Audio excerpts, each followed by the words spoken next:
Halo Sobat Adsense, salam pintar. Bersama saya Kak Alex, tutor biologi adsense.id. Dalam video kali ini, kita akan melanjutkan pembahasan materi mengenai animalia.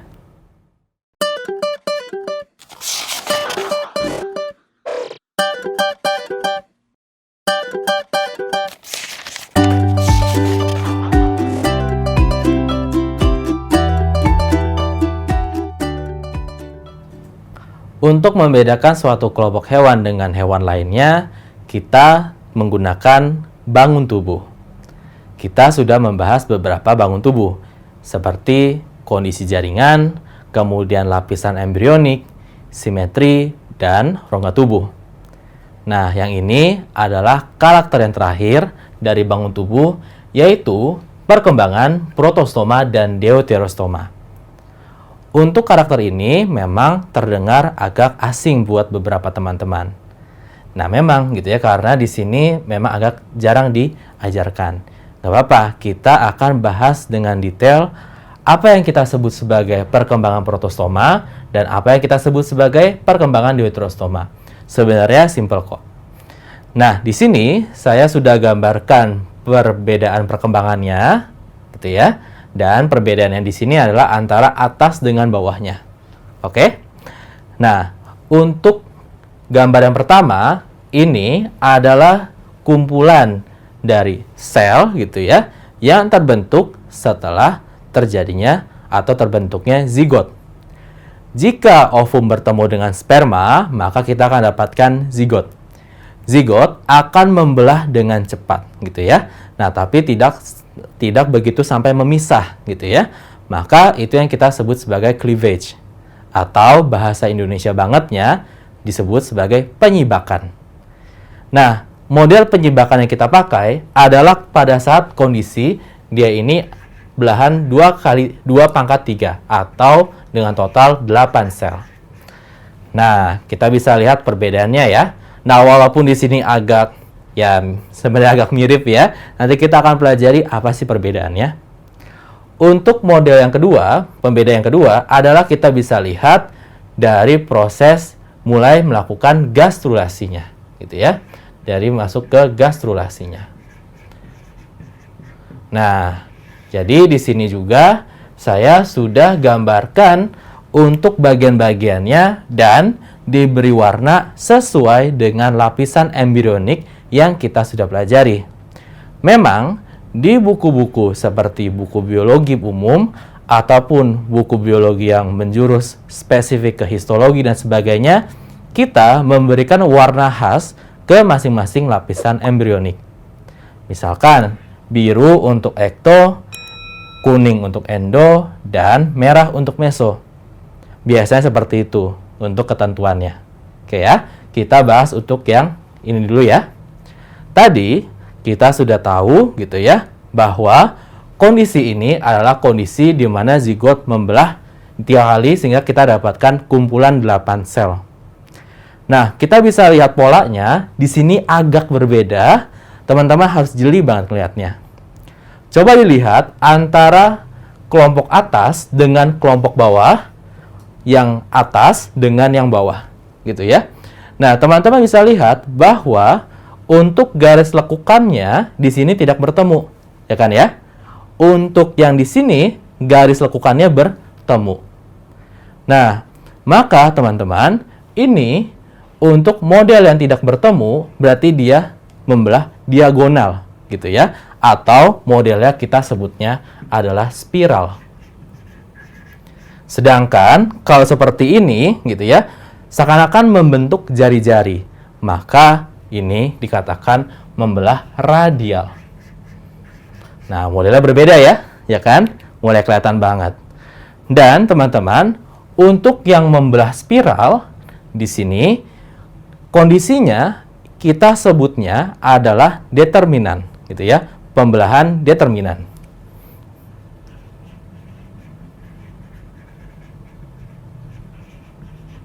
Oke ya. Sedangkan kalau untuk yang bawah lawannya berarti indeterminan.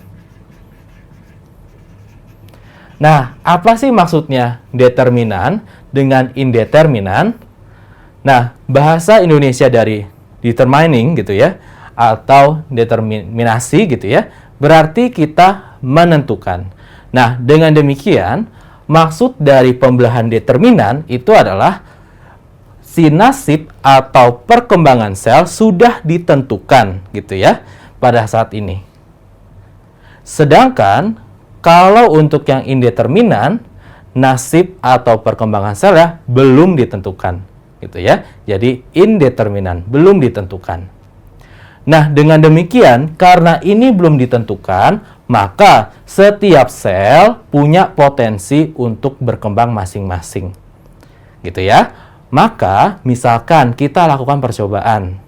Misalkan kita ambil ini gitu ya, dari suatu hewan. Kita comot 4 atasnya.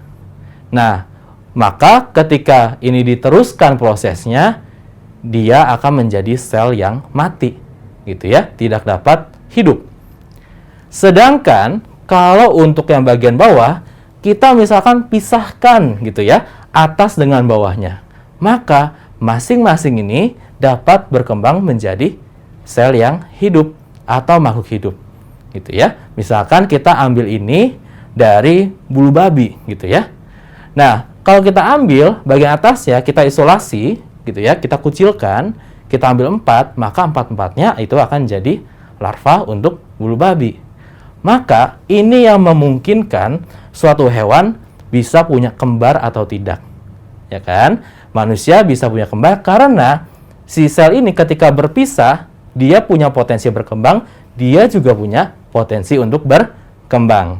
Paham ya? Jadi status untuk pembelahannya, yang ini spiral dan determinan, sedangkan kalau yang bawah itu radial dan indeterminan.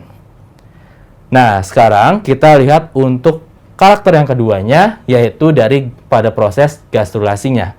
Kita sekarang sudah lihat bahwa proses ini sudah bisa kita bedakan untuk 3 lapisannya, ya kan ya? Ada ekto.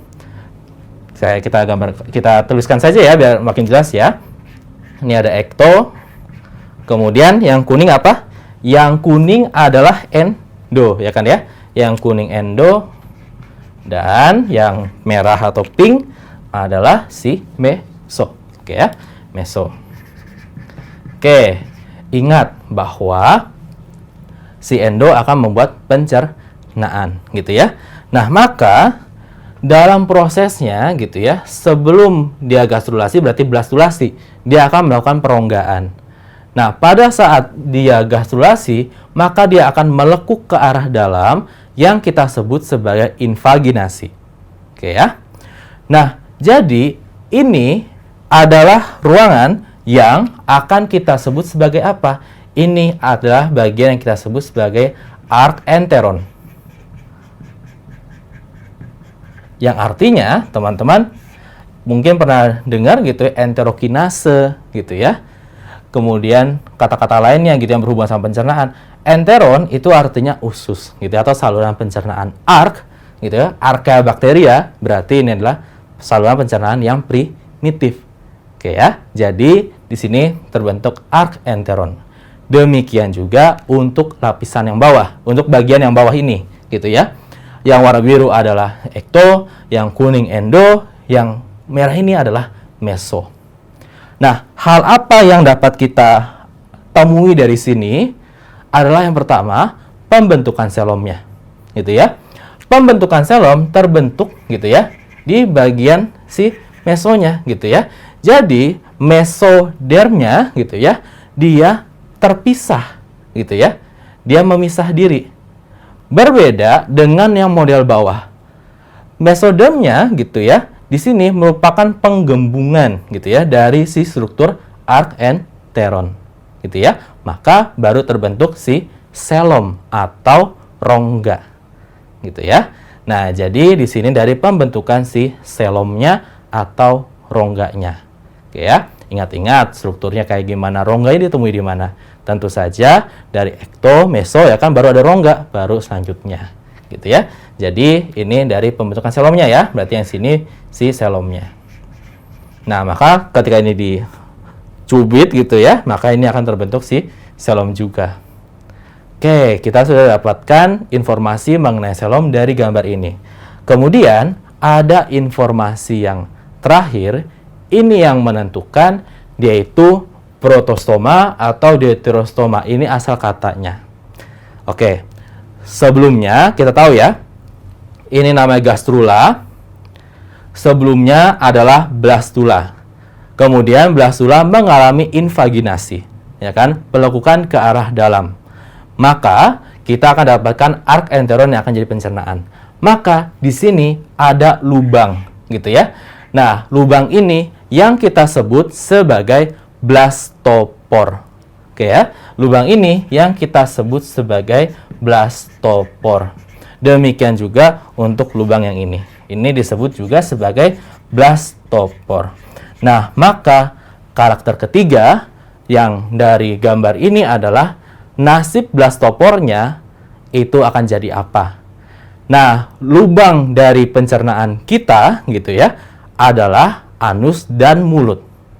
Nah, jadinya ini akan menentukan gitu ya, yaitu protostoma atau deuterostoma. Nah, dengan demikian teman-teman, untuk yang ini gitu ya, kalau kita lihat dari namanya dulu, ada protostoma dengan deuterostoma, kita terjemahkan saja. Stoma artinya adalah mulut. Ya kan ya? Demikian juga untuk ini. Ini artinya mulut. Oke. Kemudian yang selanjutnya adalah si proto, berarti ini artinya pertama. Deutero itu artinya kedua, gitu ya. Dengan demikian, di sini kita akan tentukan dia blastopornya jadi anus atau jadi mulut, gitu ya. Lubang yang terbentuk pertama ini jadi anus atau mulut. Nah, kalau dia model yang atas, gitu ya, maka blastopor yang pertama adalah si mulut. Dan untuk blastopor yang ini, gitu ya, yang bagian bawah, yang model bawah, gitu ya, model kedua, blastopornya ini akan jadi anus dulu. Nanti ketika dia berkembang, maka ini akan diteruskan sampai ujung sini, sehingga akan membentuk lubang yang kedua. Jika dia ini sudah jadi mulut, berarti lubang keduanya adalah anus. Berarti untuk yang ini, ketika diteruskan terbentuk lubang kedua, karena ini sudah jadi anus, berarti ini adalah si mulutnya, gitu ya. Nah, jadinya kita bisa lihat, oke, strukturnya kurang lebih seperti ini, gitu ya. Dengan catatannya teman-teman, ini tidak mengacu pada warna endodermis ya, ini, gitu ya. Cuman sketsanya aja. Jadi kita lihat di sini ada dua lubang ya. Nah, kalau kita pikir-pikir, gitu ya, kalau manusia ya kayak gini modelnya, gitu kan, kayak donat jadi panjang ya kan, lubang atas dan lubang bawah terhubung ya kan. Kita sebenarnya konsepnya pada dasarnya mirip kayak donat. Oke. Nah, dengan demikian teman-teman, karena di sini mulutnya dulu baru anus, maka model yang atas itu adalah model protostoma. Dan karena yang ini anus dulu baru mulut, maka ini adalah model deuterostoma, gitu ya. Mulut kedua, berarti yang pertama adalah anus terlebih dahulu. Maka kita manusia sebagai hewan yang cukup kompleks atau cukup maju, pasti bisa tebak ya, kita masuk protostoma atau deuterostoma. Tentu saja deuterostoma ya kan. Juga dapat didukung dengan kita bisa punya yang kembar. Oke ya. Jadi kita sudah paham ya antara apa yang dimaksud dengan perkembangan protostoma dan deuterostoma. Nah, Sobat AdSense, sampai di sini dulu video kelanjutan pembahasan materi mengenai animalia. Sampai bertemu di video berikutnya, semoga bermanfaat. Salam pintar! Sekian Sobat AdSense untuk video pembelajaran hari ini. Sampai ketemu lagi di video belajar berikutnya. Jangan lupa aktifkan notifikasi untuk video terbaru kami ya. Sobat AdSense juga bisa mengunjungi adsense.id dan temukan ribuan video pembelajaran. Sampai jumpa Sobat AdSense, salam pintar!